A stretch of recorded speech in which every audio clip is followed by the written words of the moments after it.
Yesterday we had one of those days on the homestead, and I know it's going to get worse. There are days where it's going to be worse. But yesterday was our first taste of a few things going wrong, and everything that went wrong we were able to rectify. It was fine at the end. The last event was particularly horrible, but again it was okay in the end. So we started off with the ducks escaping, and that was alright. You know, we'd just gotten back from homeschool co-op, and Jai comes running in, he's like, "Mum, the ducks are out," and I was like, "That's fine, they'll be fine, they'll stay in the yard, and they'll just, you know, do their thing out there." And then I hear Israel absolutely sprinting, and usually if he's coming to tell me something important, he'll run in, but yesterday he was running like crazy, so I knew something was up, so I went out there and met him, and he said that the ducks were making their way down to the dam. So I quickly threw on my gumboots. Luckily the GoPro was on the table, so I grabbed that. I turned it on as I was running so I could film. And yeah, they were actually halfway down to the dams. And heading them back up was pretty easy, considering I never worked with ducks before. They walked up really easily. They flew a little bit of it, but I was able to herd them in super easily. And then we had a late dinner, and Sarah loves following me around the house and doing what I'm doing, whether it's cleaning or doing the washing, or cooking. She adores cooking. So she was up in the chair helping me cook, and then I turned towards her and I saw her roll her ankle, and she fell off the chair and onto the slate floor. Luckily her shoulder caught the majority of the impact, so she didn't crack her head. It's about half an hour to the hospital. Ambos are about 15 minutes away. But luckily she didn't need any of that. She was okay. She was very shaken up, and I think it's because I screamed. Usually when she falls I wouldn't scream, but Paul had literally just walking out of the house and I needed him to come back in, so I just screamed. It was just an instinct. So he came back in, we were able to distract her, and she was okay in the end. What else happened?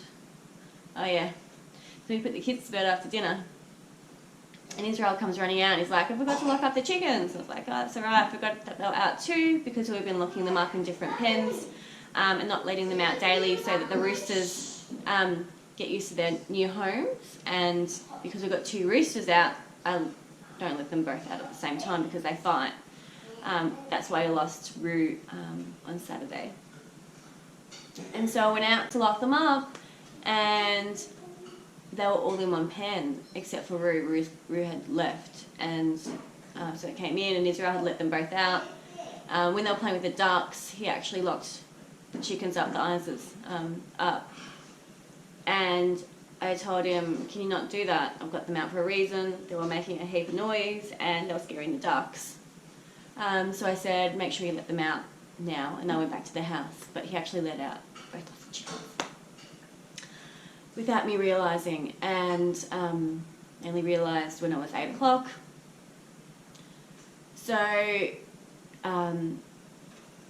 we assumed that the roosters had a fight, and that Rue was probably halfway down the paddock again, like he was on Saturday. He was actually about a kilometre from where he should have been on Saturday.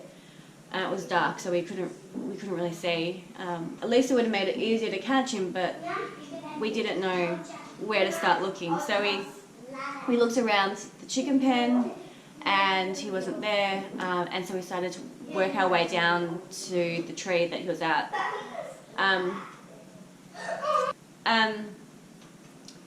But as we were walking down, I noticed something white in the tree, and so I got Paul to shine the light in, and sure enough he was in there. So that was awesome. It was very easy to find him, it was easy to grab him. But the roosters had a big fight, and his comb was all ripped at the bottom, and he had blood all the way down his neck.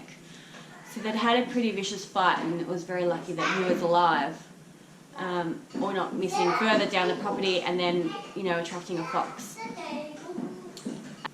And then we're expecting a delivery of pork from our friends who produce free-range pork. They produce it like you would if you were having your own homestead. It's beautifully raised, and it's all ethical. But they were running a bit late. They had a huge delivery day. They sold out of a huge amount of pork boxes, which is awesome for them. But we were on last on the list because we are in Whoop Whoop, and it was kind of on their way back to home. And they got stuck on our property. We thought they may have been stuck on the four-wheel drive track, which is, you may have noticed it as we walked to the pigs and sheep. There's a bit of a rutted driveway, and I had put in the notes not to go down there, but they hadn't seen the notes. Luckily they weren't down there, but so we kept going, and Roxy was following us, as she usually does, but it was dark and Paul was concentrating on trying to figure out where these guys were stuck. And we hear this horrid noise, and it was the most horrible noise I've ever heard in my life. It didn't sound like a dog. It took me a moment to realise what it was. I thought maybe he'd run over a lamb. It was pretty horrific. And so we stopped, and we both ran out of the car, and Roxy is hobbling towards us. And he actually ran over Roxy somehow. We don't really know how. But we think when we hit a pothole and the wheel kind of did that it kind of nudged her a bit, and she fell over and grazed the back of her legs, because she had wheel marks on her jacket, but we didn't run over her. She's got nothing broken, no broken ribs, no internal bleeding, nothing like that. But she's got a couple of grazes on her back legs that I think she maybe got pushed over down the hill a bit. So that could have been much worse. It could have been much, much worse. She could have died straight away. She could have been horribly hurt. We wouldn't have been able to move her, but we wouldn't have been able to put her out of her pain because we haven't got a gun yet. Not that I want to do that. That's just, that's extreme, but if she's in so much pain, I don't want to move her, and I can't get a vet out because we're in the middle of nowhere. And there's no mobile vets, or I don't even know if there's mobile vets or 24-hour vets. I wouldn't even know where to start looking for that. I don't even know if there's some in the big town that I do my shopping at, to give her some medicine to put her out of her misery. So it was pretty horrific, and I'm glad that she's okay. So she's getting extra special treatment and sitting in front of the fire today, just so she can rest. She can walk fine, she's eating and drinking and doing everything fine, but I was really scared that she'd have something broken or some internal damage, or worse. It was pretty horrible. It could have been worse, and I know there's days when it's going to be worse. We're going to have stock or pets die. I'm going to witness childbirth going wrong, or an entire flock taken out by a fox. I know it's going to be worse. I know there's days where it's going to be worse, but it's just not nice to witness that, especially when it's your pet. She's been with us since day one. We saw her being born. We raised her as a puppy. She drives me absolutely crazy because she's a nuff-nuff, but she is our pet. The kids are just doing breakfast at the moment, that's why it's crazy in here. But you've got 4 geese and 4 guineas today, but I got a text message saying that a delivery that I'm expecting is coming today, and it's a particular company that doesn't leave it unattended. And I really would like my delivery to arrive today. I've waited a week and a half. Even though we live at the dead-end street in the middle of the country, no one will come down our driveway because it says do not enter. Our driveway is 700 metres-ish long. You can't see the house from the road. They won't leave it, so I want to stay here to receive that because I don't know when they'll be out this way again. And then I'll try and pick up the geese either this afternoon or tomorrow morning. So we're really looking forward to getting the geese. I was all set up, I've got the cages in the car to go pick them up. But, I think I'll stay for the delivery and try and get them this arvo or morning, so, yeah. Yeah, wait a minute. So I ordered my compost worms from Kookaburra Worms. They came super quick, especially considering they're in Gingin, Queensland, and we're in Western Gippsland, Victoria. It took less than a week. I'm pretty sure I ordered last Wednesday, and it came Tuesday, so yesterday.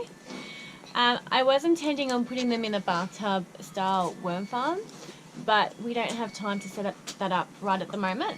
So I thought to get them going a little bit, I'm going to put them in this typical worm factory farm. I found this here, and I've just noticed that it doesn't have a tap, but that should be okay because I won't be harvesting worm wheat to begin with. I'll just pop a bucket underneath, so if it does leak, I can catch it into a bucket. But I'll just be able to get them going. I'll be able to start feeding them until we have a spare weekend to set up a bathtub. I'm hoping that it'll be next weekend. This weekend it's Paul's birthday. We've got some friends coming up, so we probably won't be doing much. Is it his birthday today? On the weekend, on Saturday. So yeah, so I'm just going to pop them in here. There is this piece of newspaper underneath, which I'm going to leave, and I might even put a little bit of cardboard on top just to stop them from going through.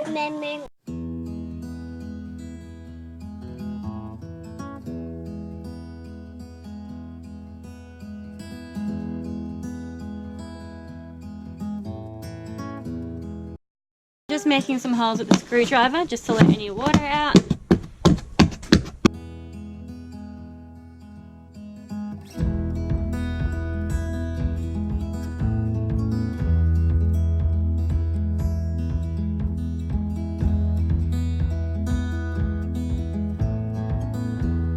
Okay, so just got a small bucket of water. I'm just going to slowly wet the cardboard just to help it. You want to do it too?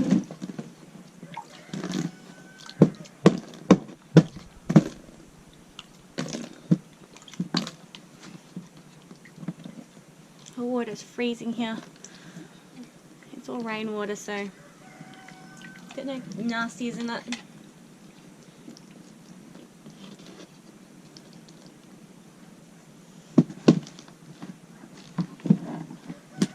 Okay. To show you guys what I've done. Got some holes in it. Decided to wet it so that will be able to start absorbing more moisture. We don't want it to be too wet in there, and if we don't put the holes in, I'm scared that it will flood and the worms drown if it's too wet.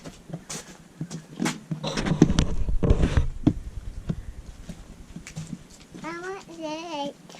What I really liked about this company was that they give you a big bag and it includes their bedding. I've bought worms before and it hasn't included their bedding. So you've had to buy bedding, which is about $12. But these guys have it already there. So I'll show you quickly what it looks like inside. Zara is itching to get her hands on some worms, so I'll be quick. This is their bedding. And there's heaps of worms in here. I can feel them wriggling in my hand. Just find one for her. There you go, Zara. Worm, put your hand out. Yeah. So I'm just going to dump this in here. No, don't put them in the water because he won't be able to live. He'll drown. Take him out and put him in here. No. You leave him in there. No. You don't want him in the water. Wow, there's some huge worms in here. Look how big they are. I've never seen compost worms that big before. Wow. I highly recommend this company. They've got some amazing worms. Look how big they are. So if you guys are in Australia, Kookaburra worms. Mum. Wow. I've never had a worm farm with this many worms. Yeah, we're going to put those in it as well. Look how big they are. Now there's a mix of like 5 varieties in here. Yeah.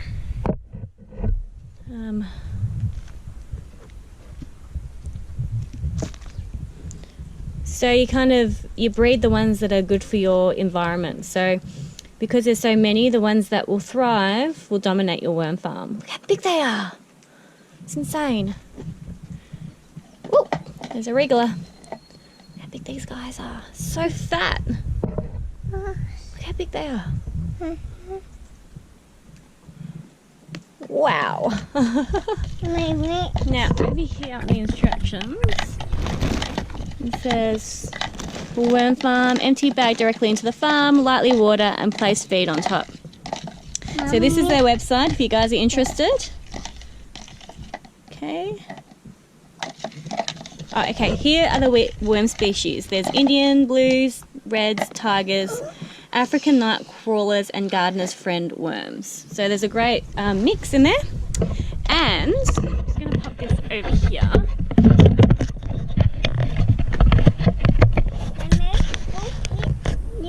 I got this for free by using a discount code. Now I can't quite remember it, but if you go on their Facebook page or just Google it, there was a code that you can put in, and it said that with any bag of compost worms, you would get a box of worm eggs and baby worms. So in here there's 1,000 worm eggs. Yeah. And a mix of 1,000 worm eggs and baby worms. Now we're going to put it in here. And I think these guys had much the same species as the other one. 5 varieties: the tigers, the reds, the blues, gardener's friend, and Africans. And so this essentially doubles your worm numbers, and it takes about 5 to 6 weeks. We're going to put it in here though, Zara, okay? Good girl. Yeah, all the worms are going. So now I've got 2,000 worms, and if I keep these guys warm and fed, they should keep doubling their numbers. So when it's time to move them into the bathtub worm farm, I'll have a great number in there to be able to handle the size. Yeah, look at all the worms. Okay, so I'm going to get some more water because Zara tipped it out, and just moisten them a bit because they're a little bit dry. They have been in transit for a week. And then I'm going to cover them with some more cardboard. Actually, I'm going to put some feed in. She's just a bit excited. She loves worms. Alright, look, he's going home, okay? We'll leave him there. Yeah, I'm going to put a little bit of food in there, and then I'll cover it up so it's nice and dark for them. And hopefully they can start feeling at home. Okay, I'm going to get some water.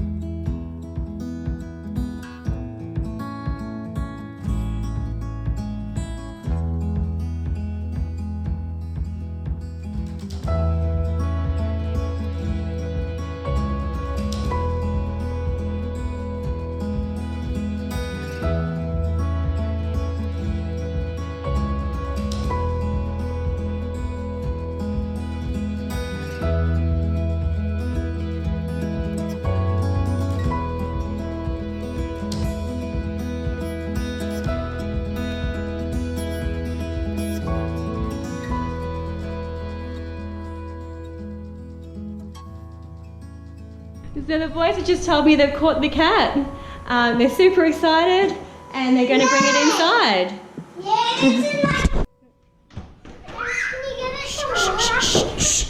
Just let it. Just leave it. Don't chase. Yeah, the cat. Israel's quite the inventor. He likes to create lots of little things, and this is his latest creation, and he's going to tell you all about it. So this is a trap for a rat or a mouse. Well, they can be both. So I covered the sides because they're meant to be a handle, so they could climb up and exit from there. So I covered that, and I got, you probably can't see. Well, I'll bring you over. So I put some peanuts, sticky taped it there, and put this there. So when they try to nibble on it, this happens, and that closes, and then they're shut. There's nowhere else to go, you can see. Jai's created this trap. When the mouses eat the mat, this shuts on them and they can't get anywhere else.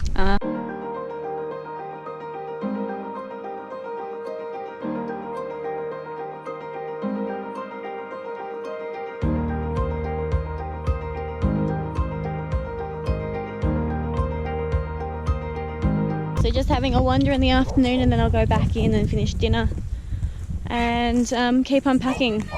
I want to be done by the end of this week. It's my goal. We've only got our bedroom and the boys' bedroom to do, and a little bit of tidying up in the lounge room. What did you find? It's a ladybug. Now I want to get the leaf out. It's alright. It's right here. It's right here. It's not a leaf, Israel. I think it's its wing.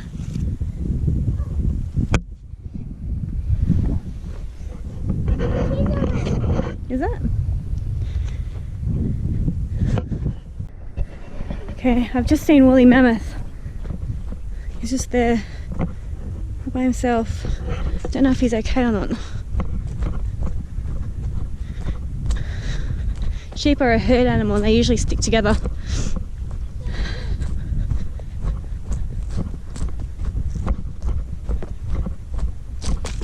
The fact that he hasn't raised his head with me coming over is no good thing. Oh man.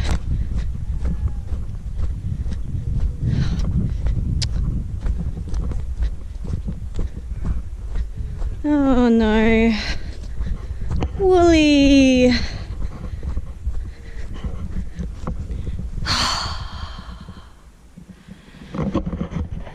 It's not been a very good couple of days on the homestead. Crap.